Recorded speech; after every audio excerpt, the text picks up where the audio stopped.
Pemirsa, selain itu polisi juga menemukan bunker penyimpanan minuman keras di sebuah warung di kota Cimahi, Jawa Barat.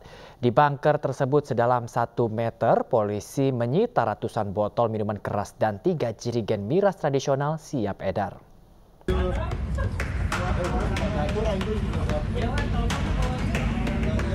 Satu persatu, kardus berisi minuman keras dikeluarkan polisi dari gudang bawah tanah di sebuah warung di kawasan Cibeber, kota Cimahi. Dalam bunker sedalam 1 meter lebih ini, polisi mendapat ratusan botol minuman keras berbagai merek dan 3 jerigen minuman tradisional siap edar.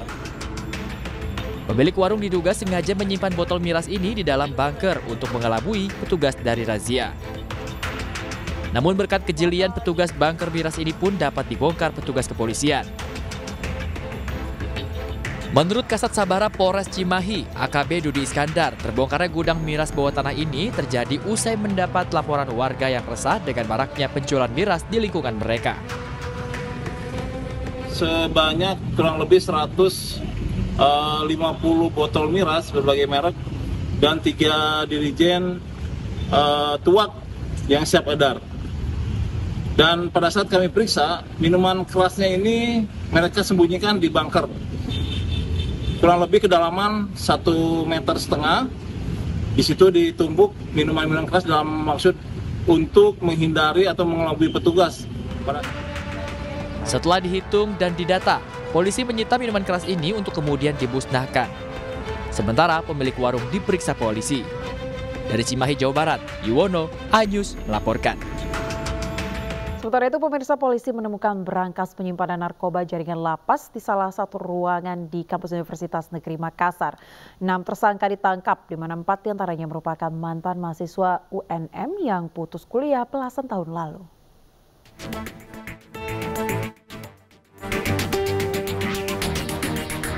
Aparat Polda Sulawesi Selatan menemukan berangkas berisi narkoba di salah satu gedung Fakultas Bahasa dan Sastra Universitas Negeri Makassar, kawasan Parangtambung, Kota Makassar, Sulawesi Selatan. Berangkas tersebut ditemukan di bawah lantai dan ditutup tegel berukuran 40 x 40 cm. Menindaklanjuti temuan tersebut, pihak kampus UNM akan melakukan tes urin massal ke seluruh mahasiswa guna meminimalisir penggunaan dan mencegah peredaran narkoba di dalam kampus.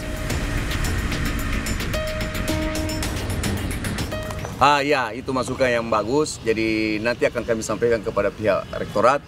Kalau memang itu harus kita lakukan, ya kita lakukan. Iya. Oke, Pak. Jadi sebenarnya kami tidak mengetahui. Itulah kami sebenarnya menginginkan koordinasi dengan pihak kepolisian untuk menginformasikan kepada kami bahwa kalau memang dia katakan sejak lama, ya kenapa baru sekarang? Ya itu.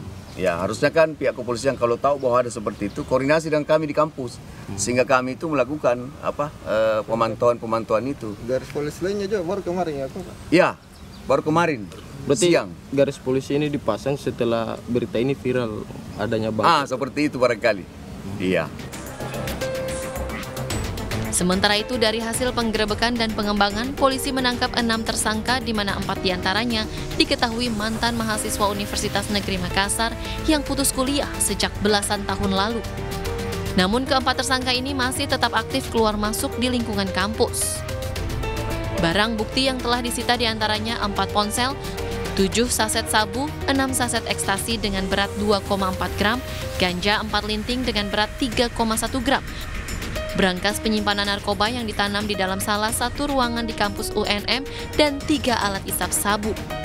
Ragam barang bukti serta 6 tersangka ini menunjukkan satu jaringan yang sama, yakni jaringan lapas.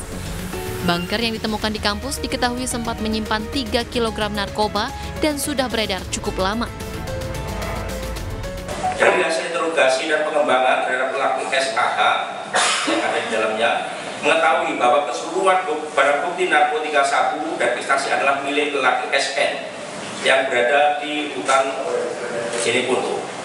Kemudian nanti akan kita kembangkan ke sana. Dan sedangkan narkotika ganja ini diperoleh dari salah satu seorang mahasiswa UNM yang mungkin nanti akan kita kembangkan kembali.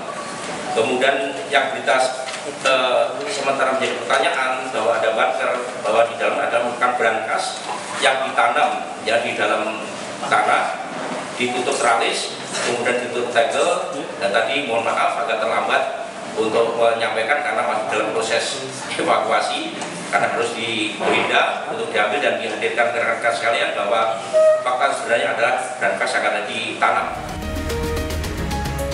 Polisi masih memburu satu tersangka lainnya di wilayah Jakarta yang merupakan jaringan narkoba yang berafiliasi dengan tersangka di dua lapas berbeda yang sudah tertangkap.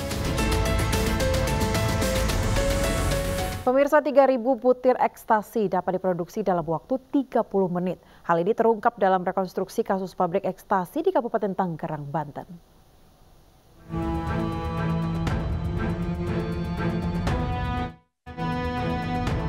Bareskrim Polri menggelar 2 rekonstruksi kasus pabrik ekstasi di Tangerang dan Semarang. 2 rekonstruksi tersebut dilakukan di kawasan elit perumahan Lavon Swan City Cluster Eskanta, Kabupaten Tangerang. Ada 68 adegan yang diperagakan dalam rekonstruksi itu, sementara di Semarang ada 36 adegan.